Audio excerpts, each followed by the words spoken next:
In with James Harden because you guys decided to fine him $50,000 for violating COVID protocols earlier this week.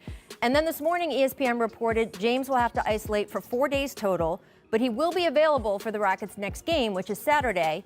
Now, the 4 days was determined by the league's medical experts, but above and beyond that, you guys could have decided to suspend him. Why fine instead of suspend?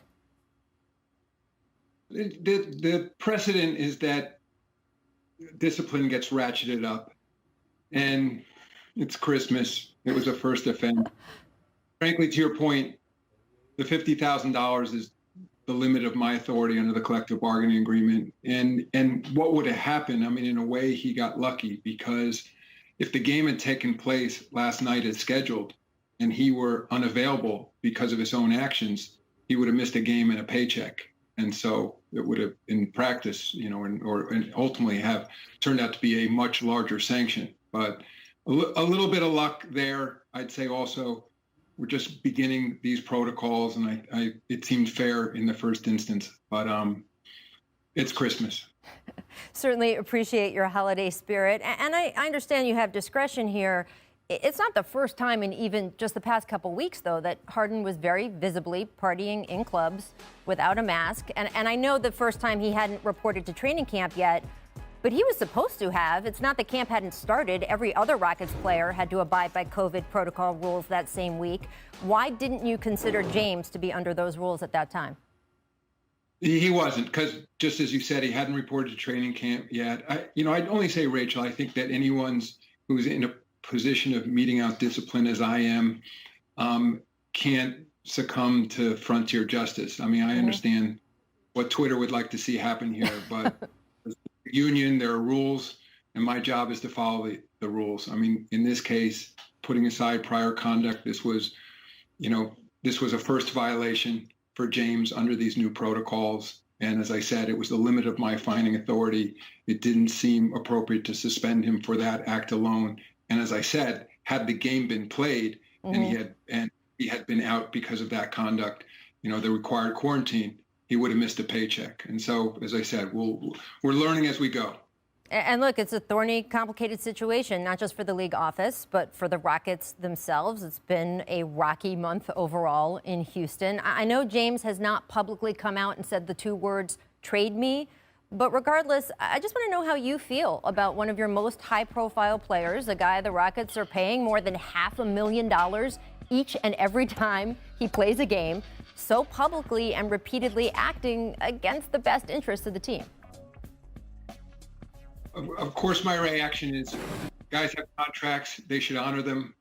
And to the extent that there are disputes between teams and players, they should be handled behind closed doors. I mean, look, this isn't the first time you've had a star player who's expressed dissatisfaction with some aspect of his situation. I mean, it's been part of this league since its early days, but now everything gets amplified because of social media, digital media, the job that you and your colleagues do. So we recognize that, and it's not what you want to see as part of the league. And you hope that James will bear down and be a professional, and he'll honor to the T every aspect of his contract. But these issues need to be worked out, and I think it's now, of course, been compounded by this most recent violation. So it's a highly unusual time, and I think we have to take that into account. But we also count on everyone settling down now that regular season has begun again, and focusing on basketball. Yeah, I mean, we did have those great highlights right at the top of the interview, and last night was the first full slate of games of the season. It was unfortunate that on day 2, basically, Thunder Rockets had to be postponed because the Rockets didn't have the minimum 8 players required to proceed. Can you just take me through what yesterday afternoon and evening were like for you as the league's medical group sorted all this out? Well, again, we're following, as you said, a panel of doctors and scientists, and this is really there's an aspect of this that has nothing to do with discipline, because as we all know, I mean, there are violations of our rules, but then there's also living life outside of a bubble that we were in this summer. And if you're living your life just like every other American, whether it's because you have children in school, partners that are going to their jobs, or for that matter, going to the grocery store, visiting relatives, there's a chance that you're going to get infected. So we recognized going into the season, I said it, that we knew we were going to have cases. just as baseball saw cases and the NFL is working through those cases now. And so once, there was a confluence of a bunch of circumstances. There was James's high-profile violation, but then there was a series of incidents with the team, some involving violations, some not. And at the end of the day, our medical professionals have to go player by player and look at the particular situation of each player.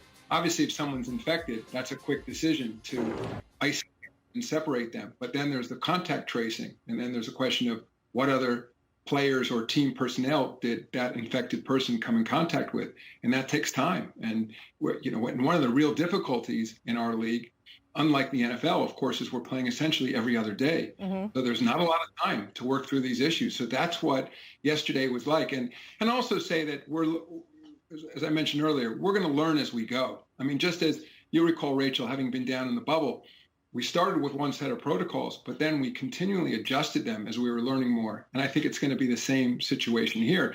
And it may even mean that with our Players Association, as we go, all these rules have to be negotiated, but we'll sit down with them and say, all right, these aspects aren't working. And I can say to a player, everyone wants this to work. I've said before, people want to work. Right. NBA players want to work. Everyone in our system, we account for tens of thousands of jobs. I mean, it's not just the players and the coaches. It's our broadcasting partners like yourself. It's those in the arenas. Even when the arenas aren't open to fans, it takes hundreds of people to stand up these arenas for every game. 6 arenas we started with fans in.